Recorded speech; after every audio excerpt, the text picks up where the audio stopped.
7단원 한번 보도록 하겠습니다. 7단원이 이때 수강론을 보면 7-1, 7-2는 설득, 7-3은 이제 협상인데 7-1은 그저 이제 교과서 지문 내용 자체가 좀 중요한데 7-2에서는 설득하려는 어떠한 글쓰기 방식이 중요한가, 협상에서는 협상의 개념, 협상의 목적, 절차 같은 기본적인 개념 같은 것들도 묻는 문제가 나올 수 있기 때문에 그런 것들은 좀 필기를 해봅시다. 자, 일단 3페이지에 보시면 제목이 바닷속 미세 플라스틱의 위협이라고 되어 있는데, 자, 일단 이 지문은 기본적으로 기사문이긴 한데 우리가 좀 비판적으로 읽어야 할 필요가 있지 않나를 요하는 겁니다. 일단 기사문인데 이 기사문이라는 것 자체가 중요한 게 아니라 미리 말씀드리면 요 글의 성격은 비판적이고 성찰적이라고 볼 수 있는데 우리는 요 비판적에 대해 한번 집중을 해보면, 자, 일단 기본적으로 요거는 필기를 좀 해줘요. 비판적 읽기라는 개념이 중요할 거예요. 비판적 읽기라는 건 기본적으로 이제 글쓴이의 주장이 타당한지 어떤 근거를 드는 또는 논증의 방식이 올바른지에 대해서 한번 비판적인 관점을 가지고 보는 것인데, 여기서 중요한 것은 글의 정확성이라던가 타당성, 그 다음으로는 신뢰성, 이러한 것들을 판단하며 읽는 것이 핵심이라고 볼 수 있겠어요. 자, 그리고 이게 지금 기사문인데 일종의 매체라고 할 수 있겠죠. 하나 더 알아둘 건 이 매체라는 거에 대해서 크게 나누면 종류는 시각적 매체, 청각 매체, 시청각 매체, 이렇게 크게 나눠볼 수 있겠는데, 우리가 흔히 보는 신문이나 책 같은 것들은 시각, 라디오 같은 것들은 청각, 텔레비전이나 인터넷 같은 것들은 시청각이라고 할 수 있겠죠. 중요한 거는 일단 기본적으로요, 비판적 읽기의 개념, 무엇이 중요한지 세 가지는 좀 알아둡시다. 자, 지문으로 들어가면 3페이지에 길진 않습니다. 자, 일단 수십 년 흘러든 플라스틱 미세입자 수산물 내장에서 잇따라 검출, 한국 해역 오염 세계 최고 수준 이라고 나와 있는데, 자, 첫 문단부터 보면 미세 플라스틱은 맨눈으로 보이지 않는 5mm 이하의 작은 플라스틱, 즉 미세 플라스틱의 개념이 나오죠. 현재 전 세계에 퍼져 있다, 즉 미세 플라스틱의 어떤 분포가 전 세계적이다. 바다에는 해저지각에 녹아 나온 물질과 육지에서 바람에 날리거나 강물을 타고 흘러 들어온 온갖 물질이 섞여 있는데 바다에 인류는 지난 수십 년 사이에 미세 플라스틱이라는 새로운 물질을 바다에 대량으로 섞어 넣었다. 누구에 의해? 결국 이 미세 플라스틱이라는 문제는 인류에 의해서 생겨난 문제라는 것인데, 자, 그 다음 문단에 미세 플라스틱이 사람들의 눈길을 끄기 시작한 것은 최근이다. 오래되지 않은데 불과 몇십 년 전까지만 해도 사람들은 버려진 그물에 걸리거나 떠다니는 비닐봉지를 먹이로 잘못 알고 생겼다가 죽은 해양 생물의 불행에만 주로 관심이 있었는데, 그러다 자 2004년부터 한번 바로 해보시면 2004년 세계적 권위를 지닌 과학 잡지 사이언스에 톰슨 교수가 바닷속 미세 플라스틱이 60년대 이후 계속 증가해왔다는 논문을 발표했습니다. 논문을 발표 그 정도까지 여기까지 해가지고 이제 톰슨 교수가 논문을 쓴 건데, 요게 바로 미세 플라스틱에 대한 관심이 높아지게 된 계기라고 볼 수 있겠지. 자, 근데 그 후로 미세 플라스틱이 해양 생태계에 끼치는 영향을 규명하려는 후속 연구, 요 톰슨 교수 발표 논문의 추가적인 영향력 정도로 마무리 지을 수 있겠죠. 자, 그 다음 문단에 가면 최근에는 각질 제거, 세정, 연마 등 기능을 위해 1mm 정도의 작은 미세 플라스틱을 넣은 화장품이나 치약 같은 용품이 미세 플라스틱 문제의 원인으로 주목받고 있는데, 자, 그러면 이런 제품 가운데 500 마이크로미터 이하의 플라스틱 알갱이들이 수십만 개까지 들어있는 것도 있습니다. 이처럼 체크해줄래? 생산 당시, 자, 생산 당시 의도적으로 적게 만든 미세 플라스틱을 1차 미세 플라스틱이라 한다.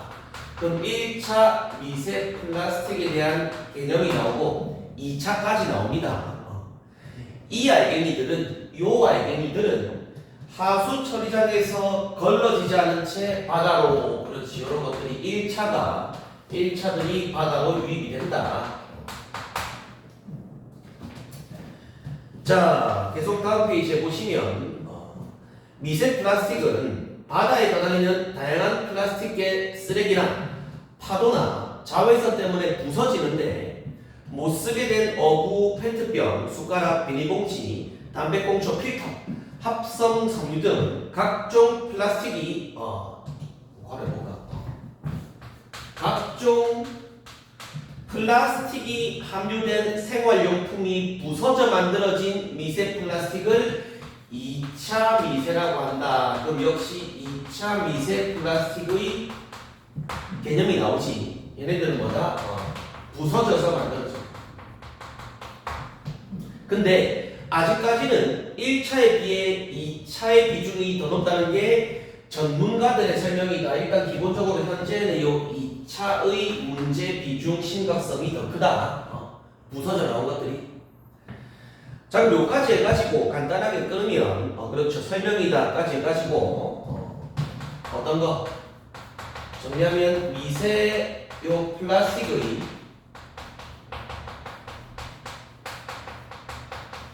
형성 과정이라고 볼 수 있겠죠. 간단하게 문단별로 정리하면, 자, 그 다음에 해양 생물들이 플라스틱 조각을 먹이로 알고 먹으면 포만감을 주고 영양 섭취를 저해하거나 장기에 걸려 문제를 일으킬 수 있습니다. 그럼 일단 해양 생물에게 악영향 첫 번째. 또한 제조 과정에서 첨가된 유기 오염 물질, 잔류성 유기 오염 물질이란, 잔류성이라는 건 자연 상태에서 분해되지 않는 것들, 그러니까 남아있는 축적되는 것들, 몸 안에 쌓이는 거 포함하고 있으며, 바다로 올라간 후에는 물속에 녹아있는 다른 유해 물질까지 끌어당깁니다. 미세 플라스틱을 먹이로 착각하고 플랑크톤을 먹은 플랑크톤은 그걸 또 작은 물고기 같이 먹고, 작은 물고기를 다시 큰 물고기가 섭취하는 먹이 사슬 과정에서 농축된 미세 플라스틱 독성이 해양 생물의 생식력을 떨어뜨릴 수가 있다. 그럼 일단 기본적으로 그걸 정리하면 미세 플라스틱이 일단 해양 생물에게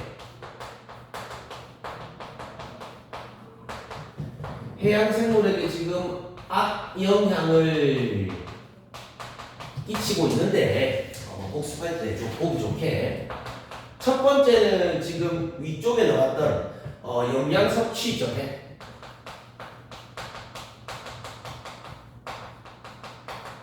영양 섭취를 저해하고, 그 다음에 또는 장기에 걸려서 장기 문제를 유발할 수도 있으며, 그 다음 바로 직전에 읽은 거, 독성 물질 때문에 분해되지 않는 독성 물질 때문에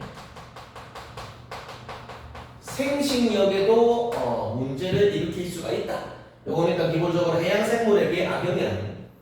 자, 그 다음에 보시면요, 마지막 밑에 사진 밑에 미세 플라스틱은 인간에게도 위협이 될 수 있습니다. 인간에게 미치는 악영향은 뭐라고? 한국해양과학기술원의 실험 결과 양식장 나름대로 이제 공신력 있는 믿을만한 어떤 결과를 언급하고 있죠. 발포스틸에는 뭐 엄청 작게 쪼개지는데 나무 입자는 생체 주요 장기는 물론 뇌까지 침투할 수 있어. 내장 제거하지 않고 통째로 먹은 물고기, 조기를 즐기는 사람들은 수산물의 체내에서 미처 배출되지 못한 요 미세 플라스틱, 즉 수산물도 빼내지 못한, 즉 수산물에 들어있는 것을 함께 먹으면서 상대적으로 위험이 높아지는 셈이다. 즉 역시 요 미세 플라스틱이 인체까지 유입이 되면 장기 아니라 뇌까지도 문제가 된다. 그래서 이 정도까지 해가지고는 미세 플라스틱이 미치는 영향들. 자, 그 다음에 이제 미세 플라스틱이 인간에게 어느 정도 위협인지는 분명하게 모르지만, 자, 미국이나 영국 등의 나라에서는 사람이나 환경에 심각한 피해를 줄 우려가 있으면 인과가 확실하게 입증되기 전이라도 필요한 조치를 한다는 사전 예방 원칙, 사전 예방 요 원칙에 대한 개념도 설명해 주고 있는데, 원칙에 따라 이미 여러 환경 단체가 미세 플라스틱을 추방하기 위한 활동을 하고 있습니다. 이들은 치약이나 세정용 각질 제거 제품을 생산하는 업체, 미세 플라스틱 알갱이를 호두 껍데기, 코코넛 껍질 같은 유기물질로 대체하도록 촉구하고 있습니다. 즉 호두 껍데기나 코코넛 껍질 같은 게 이제 미세 플라스틱 대체할 수 있는 거지. 1차 쪽에 나왔던 거죠. 자, 또한 소비자들에게는 미세 플라스틱이 함유된 생활용품 쓰지 않도록 하는 캠페인 진행 중까지 해가지고 외국 사례를 제시하고 있는 외국의 뭐 환경단체의 사례 되겠죠. 뭐를 위한, 요런 위에 있던 미세 플라스틱 문제 해결과 관련하여. 자, 그 다음에 그 다음 보시면요, 국내의 환경단체들도 발포스틸렌 부서 생기는 2차를 줄이기 위해 요거 2차를 줄이기 위해, 자, 부표 소재를 다른 걸로 바꾸거나 사용 줄이는 양식법 개발을 정부에 제안했다. 즉 외국 사례 말고 국내 사례도 제시되어 있죠. 국내 사례는 그 아까 요런 거 만들어야 되는 부표, 그런 거 다른 걸로 대체하자라는 거. 자, 이는 해양수산부의 해양쓰레기 관리 기본 계획에 반영되었고, 해당 기관은 어민들과 함께 발포, 부표, 폐기물을 줄일 수 있는 방안을 찾아 적용하는 사업을 펼칠 계획이다. 그 정도까지 해가지고 미세 플라스틱으로 인한 문제를 해결하기 위한 나름의 노력, 그 외국, 국내 사례들. 자, 그 다음 문단 보시면 한국의 남해연안 바닷물 속 미세 플라스틱 오염도는 세계 최고인데, 해양과학기술원의 유해물질 연구단 조사를 보면 나름대로 지금 실험 결과라든가 또는 조사 결과를 내 마음대로 가지고 오는 게 아니라 나는 믿을 만한 전문성이 있는 기관의 조사 결과를 가지고 오고 있죠. 당연히 이를 통해서 신뢰성을 높일 수가 있지 않겠는가. 자, 뭐라고? 땡땡시 바닷물 1세제곱미터에는 21만 개의 미세 플라스틱 입자가 들어있습니다. 이는 싱가폴과 비교해 2,000개보다 100배 더 많은 것이다. 해당 부분 밑줄에 볼래요. 자, 21만 개이고 평균 개수인 2,000개보다 100배 더 많은 것이다. 즉 뭐까지 하면서 다른 나라와 비교도 하고 있고, 또한 21만 개, 100배 구체적인 수치로 제시하고 있지. 그러면서 현재 우리나라 미세 플라스틱 문제에 대한 심각성을 한번 강조하고 있죠. 비교한다거나 수치를 제시한다거나 전부 다 이런 것들 포함해가지고 어떤 이 기사문의 글을 쓰는 방식들 묻는 문제. 자, 마지막 문단 보시면 한국해양과학기술원의 역시 땡땡 단장. 그럼 뭐 땡땡 단장 밑줄에 볼래? 심땡땡 연구단장은 무엇이 말하고 있지. 즉 역시 전문가의 견해도 인용하고 있다. 그럼 역시 이런 것들도 이 글의 기사문의 서술 방식 묻는 한 문제로 충분히 가능성이 있다. 자, 미세 플라스틱 연구가 본격적으로 시작된 지 10년도 안 돼. 심각성을 말하기 어렵지만, 자, 우려할 순간 되면 이미 되돌릴 수 없으므로 예방 차원에서 좀 더 관심 기울이자. 지금 이미 당장 중요한 건 당장의 어떤 심각한 문제이다라고 한다면 좀 무리가 있겠지만 이 글의 핵심은 지금 뭐 차원이다? 예방적 차원에서 관리를 할 필요가 반드시 있겠다라는 요게 좀 중시되는 것이 예방적 차원에서.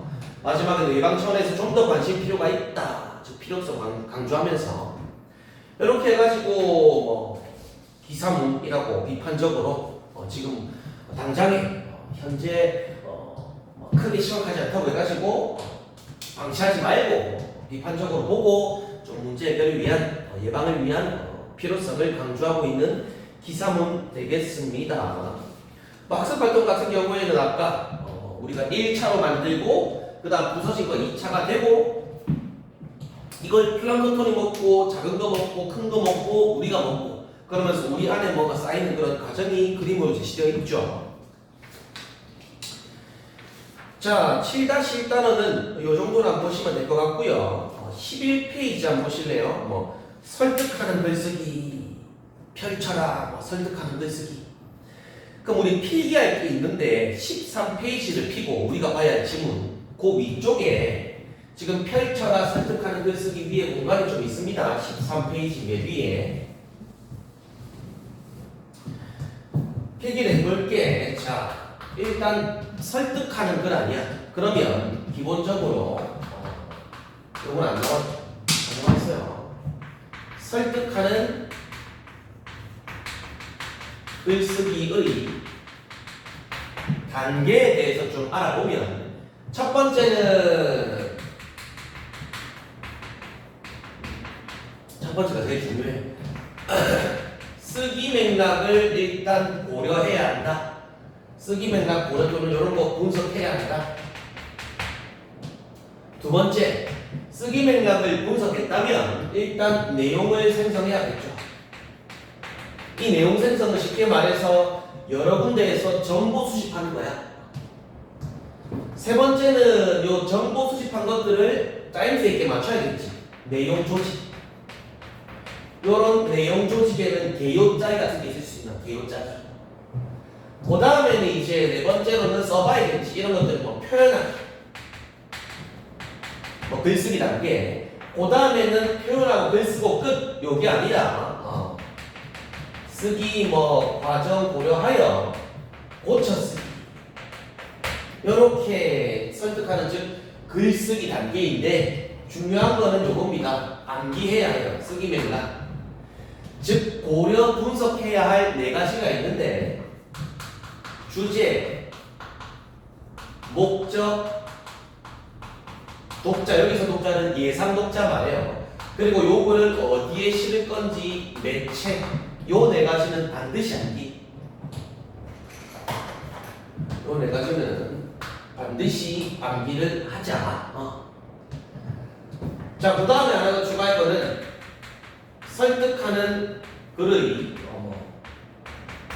종류 같은 것들을 좀 보면 지금 우리가 보고 있는 펼쳐라 설득하는 글쓰기 요게 바로 일단 첫 번째 논설문. 학습활동에 이제 또 뭐가 나오냐면 건의문. 그 다음에 우리가 흔히 보고 있는 거 광고 같은 것들 광고문 요 정도로 나눠볼 수가 있겠는데 논설문은 기본적으로 무엇이냐면 주제에 대해서 주장을 논리적으로 제시하며 근거 들면서 설득하는 거. 우리가 볼 거. 건의문은 개인 또는 단체가 지금 당장 문제에 직면해 있는 상황이야. 이 문제에 대해서 아무한테나 건의하는 게 아니라 이 문제를, 해당 문제를 뭐 해줄 수 있는, 해결해 줄 수 있는, 해결해 줄 수 있는 당사자에게 쓰는 글. 그래서 이 당사자를 설득하는 글. 그 다음에 광고문 같은 경우에는 기업의 이득 또는 공익, 공공의 이익 이런 것들을 위해서 누구를, 소비자나 대중에게 또는 대중을 설득하는 글. 그럼 일단 기본적으로 건의문은 요 해결해 줄 수 있는 당사자에게 말해야 되는 거, 이 사람 설득하는 거. 광고문은 저 같은 소비자나 대중을 설득하는 거.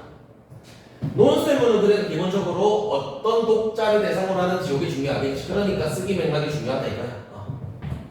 이렇게 설득하는 글쓰기의 단계와 설득하는 글의 종류 필기를 좀 해 줍시다.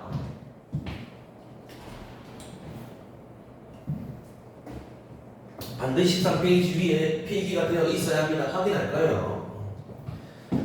자, 그럼 13페이지 지문을 한번 볼게요. 자, 논설문인데 당연히 성격은 설득적이라고 볼 수 있겠지. 누구를 잡보자. 날마다 새로운 기능과 디자인 상품이 쏟아져 나오는 현대사회에서 어떤 종류의 상품을 구매해야 할까? 역시 해당 글의 서술 방식 묻는 문제에서 할까? 밑으로 해봐라. 어떤 글을 선택해야 할까? 구매해야 할까? 역시 질문을 던져서 독자의 관심을 유도하고 있다는 거. 자, 대부분의 소비는 가격과 품질에서 높은 만족을 얻을 수 있는 방향으로 결정이 된다. 그럼 일단 소비에서 중요한 거는 밑줄에죠. 가격, 품질.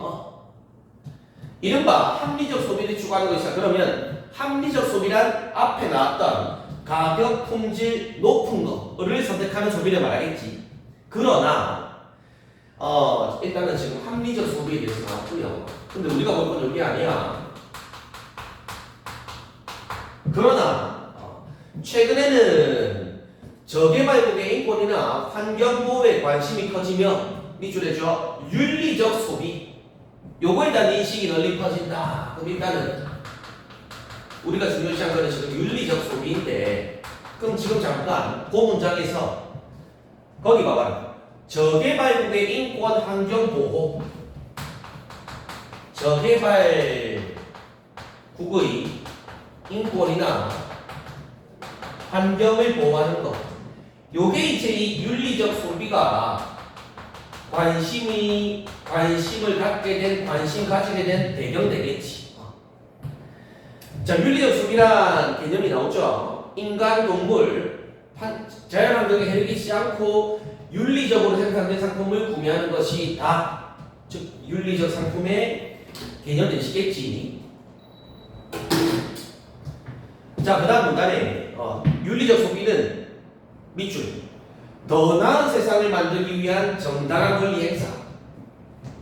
밑줄 해봐. 그럼 저 요거 해가지고 윤리적 소비의 의의 첫 번째 뭐라고? 더 나은 세상 만들기 위한 정당한 권리 행사. 즉 소비자가 권리 행사하는 거다.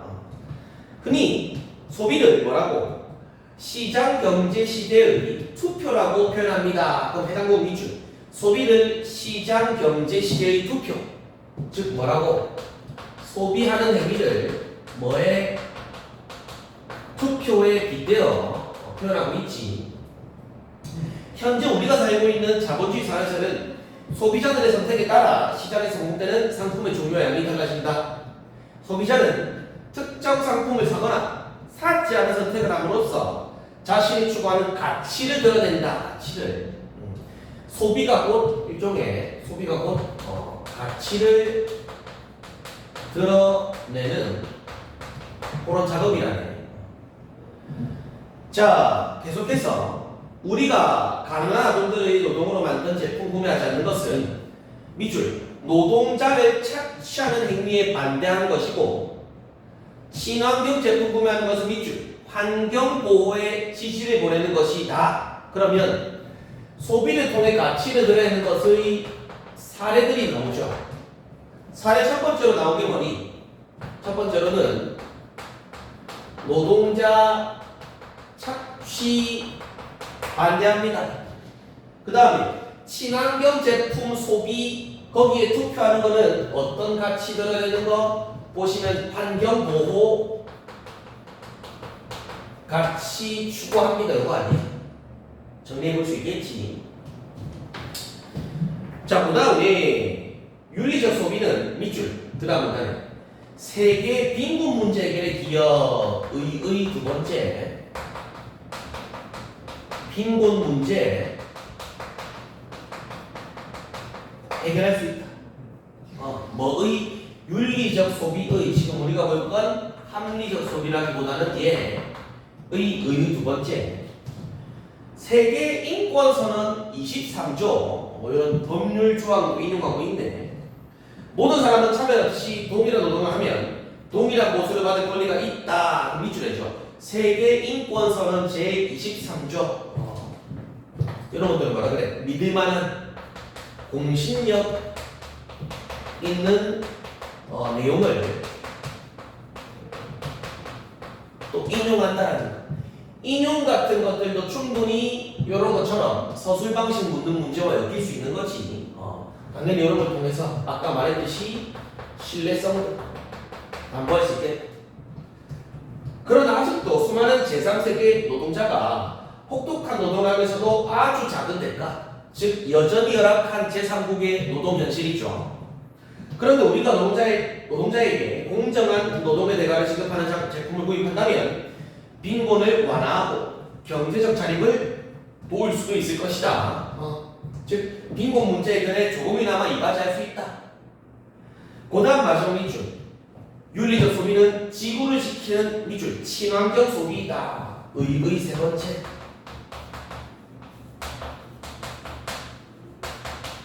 친환경 소비라는 점. 윤리적 소비자는 지역 농산물이나 유기농 식품을 구매할 뿐만 아니라 동물 실험을 하거나 오염물질을 배출하는 기업을 상대로 불매운동을 벌이기도 한다. 이것은 지구를 훼손하지 않고 다음 세대에 물려주기 위한 노력이다. 지구 환경 지키는 거. 마지막, 생활이 달라져야 의식이 바뀌고 소비가 바뀌어야 세상이 변한다. 세상은 더 나은 세상을 원한다는 말만으로는 변하지 않고요. 윤리적 소비는 생산자와 소비자, 노동자와 기업, 밑줄 지구와 인류 공생을 위한 첫걸음이다. 즉 마지막에 이렇게 이런 윤리적 소비의 의의를 마치 첫걸음이다라고 하면서 전반적으로 비유적 표현을 활용하고 있다는 거. 자, 어떻게 사는 거는, 구매하는 거는 결국 어떻게 리빙, 살아가는 것인가의 다른 말이다. 이렇게 좀 인상 깊은 표현까지 해가면서 말하고 있죠. 그러면 우리가 지금 보고 있는 요 설득 논설문의 해당 부분의 독자는 누구라고 볼 수 있겠니? 요 부분의 독자는 딱히 특정한 개인이라기보다는 불특정 다수, 지금 현대 자본주의 시대의 거의 모든 현대인에게 하는 말, 그래서 이들을 설득하는 말 되겠지. 오케이? 그러면 요 논설문의 주제는 뭐 할 수 있겠냐? 아까 우리 쓰기 맥락 네 가지. 주제, 목적, 독자, 매체. 요 중에서 이제 주제는 뭐라고 할 수 있겠냐? 즉, 합리적 소비의 대안, 그거로서의 윤리적 소비 할 수 있겠죠. 그럼 요 글의 목적은 뭐라 할 수 있겠니? 즉 뭐라고? 요 글의 목적은 쓰기 맥락에 따라서 즉 윤리적 소비와 이제 대비를 함으로써 뭐를 합리적 소비와 윤리적 소비를 대비하면서 즉 뭐하고자 결국 설득인데 현대인의 의식 변화 이런 것들을 목적으로 할 수 있겠지. 더 나아가서 설득하고 또는 더 나은 삶을 찾자, 즉 모색하기 위한 것 이런 거 목적이 되겠죠. 딱히 매체는 지금 어디에 실렸는지는 굳이 뭐 특히 나오진 않지만 쓰기 맥락 중에서 이렇게 네 가지 좀 파악할 수 있어야 한다. 우리가 봤던 지문에서는 자, 그 이외에 뭐 문제될 수 있는 것들은 뭐 이런 서술상의 특징 질문을 던진다거나 믿을 만한 내용을 인용하고 있다거나 또는 비유적 표현까지 뭐 사용하고 있다거나 이런 것들 알아두시면 될 겁니다. 자, 그 다음 넘기시고요. 그리고 16페이지 한번 볼까? 16, 17페이지 학습 활동 좀 볼게. 16, 17.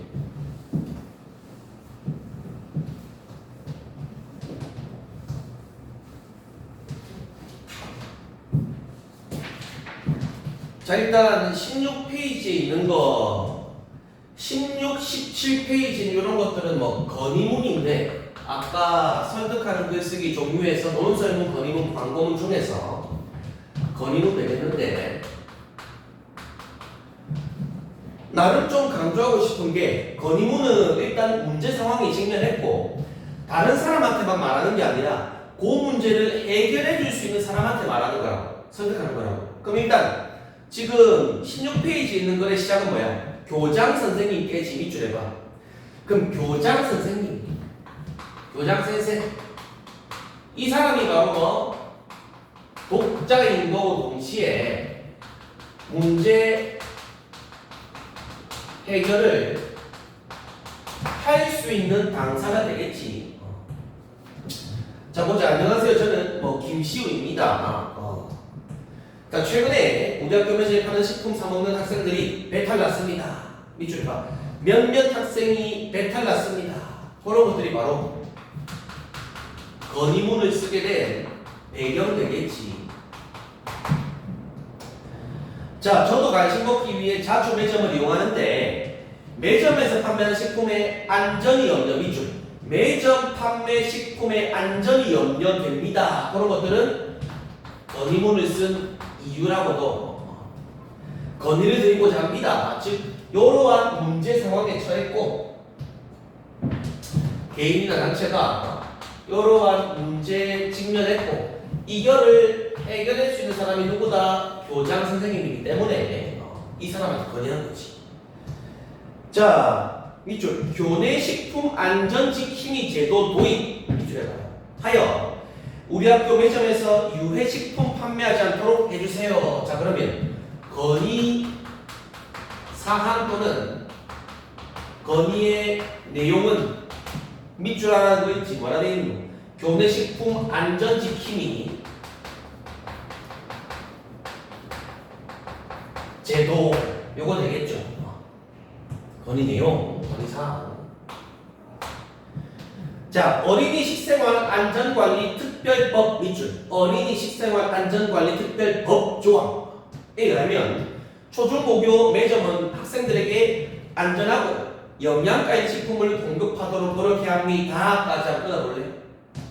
그러면 지금 건의사항 관련해 가지고 뭐의 내용을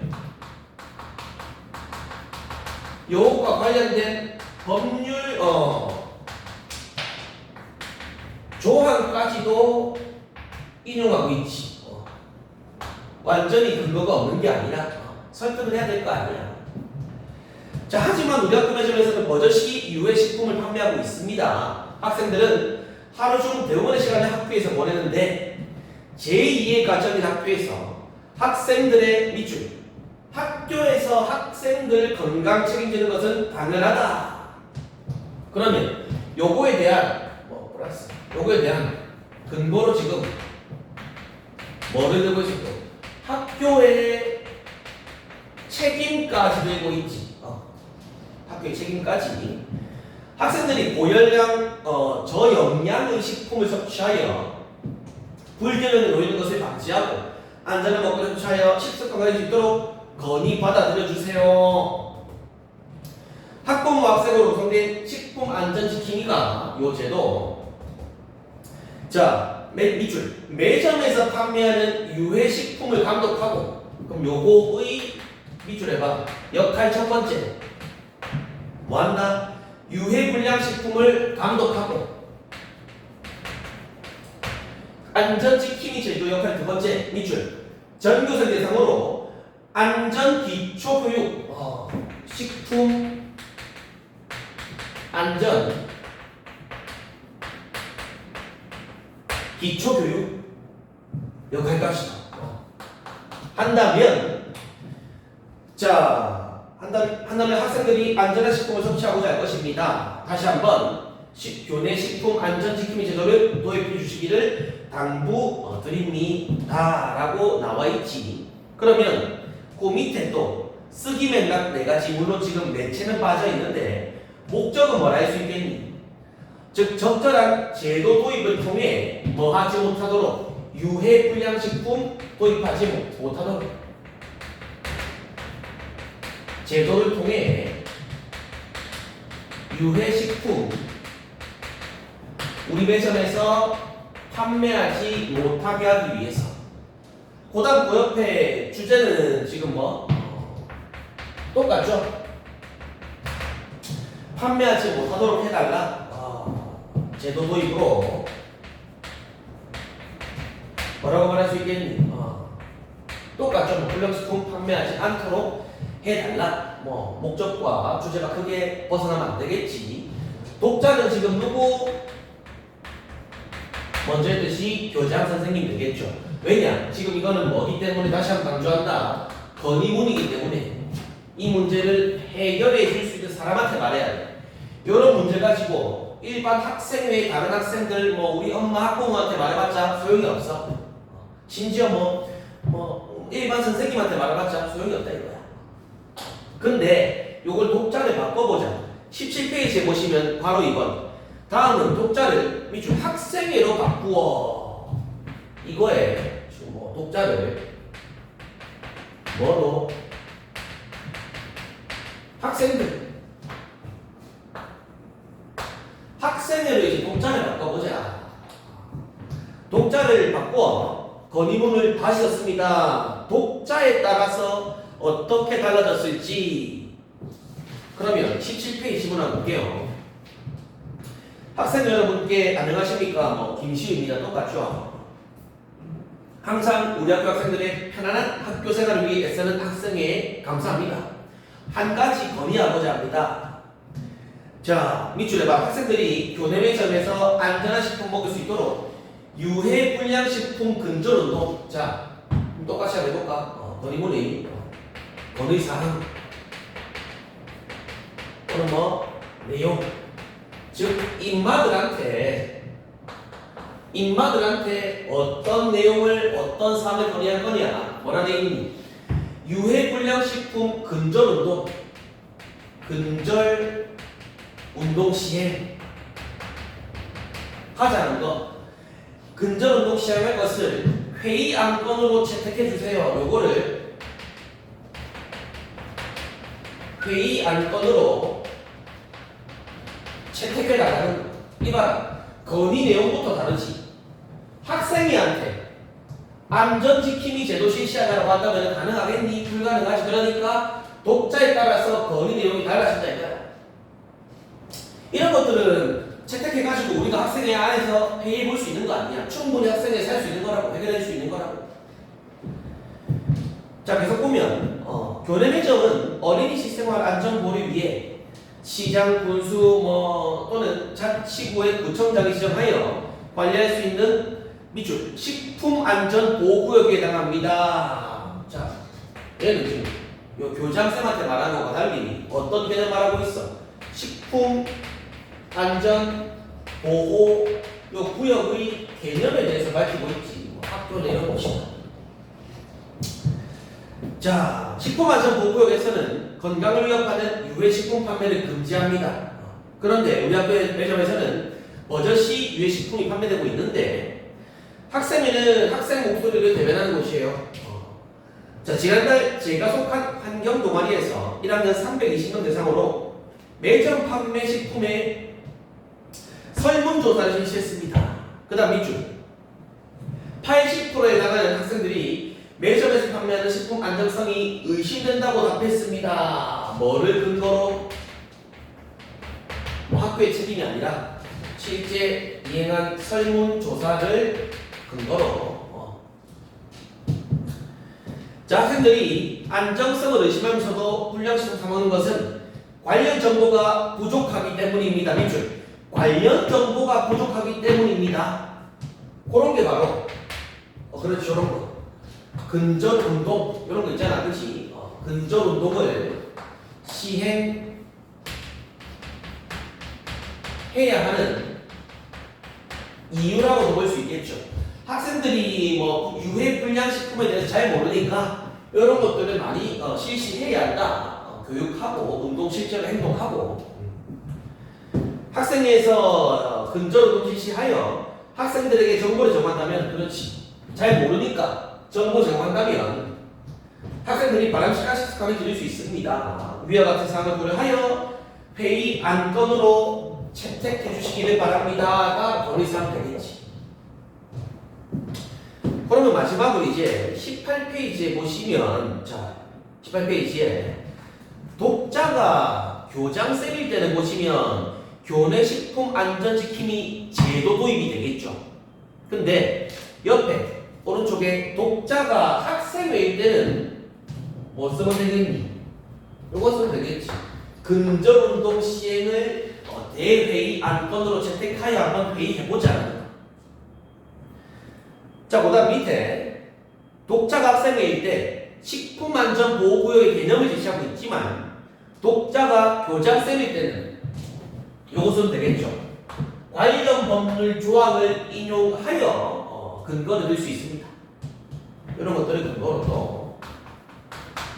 그 다음 마지막 칸에 독자가 교장쌤일 때는 학교를 가정에 비유하여 학생들의 건강 책임지는 것을 학교의 역할이다. 이거 되겠지. 학교의 책임. 그럼 이번에 독자가 학생일 때는 뭐 말했니? 설문조사 실시한 거 쓰면 되겠죠. 설문조사 실시하여 근거를 들고 학생회라 하면 학생의 목소리를 대변하는 것이기 때문에 목소리를 내야 한다. 그러면 그 괄호 동그라미 괄호 3번 봐봐. 주제 독자에 따라 제시하는 근거가 달라지는 까닭은 무엇입니까? 당연하지. 그 18페이지 괄호 3번에 지금 우리가 보시면 주제 독자에 따라 글이 달라지는데 주제가 달라지면 당연히 뭐가 달라지겠니? 주장이 달라진다는 거고 주장이 달라진다는 거고 주장이 달라지면 이 주장을 뒷받침하는 근거도 달라지기 때문에 어쩔 수 없이 글의 내용이 달라지는 것이고 예상 독자도 지금 다르지. 근데 예상 독자가 다르면 글의 내용이 달라지는 이유는 독자의 어떤 관심 수준 또는 독자의 요구 또는 독자의 처지 독자의 입장 등이 뭐하기 때문에 다르기 때문에 또 글의 내용이 달라질 수밖에 없는 거죠. 그러면 우리는 여기서 역으로 이 예상 독자 쓰기 맥락 중에 하나지.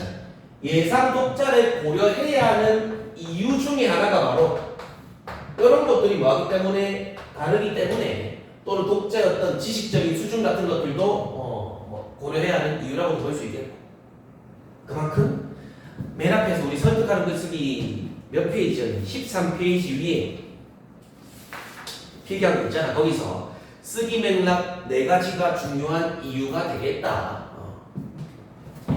이런 식으로 설득하는 글쓰기 쓰는 방법, 순서 그리고 종류까지 지문에 한번 녹여봤고 딱히 광고문은 보지 않았고요.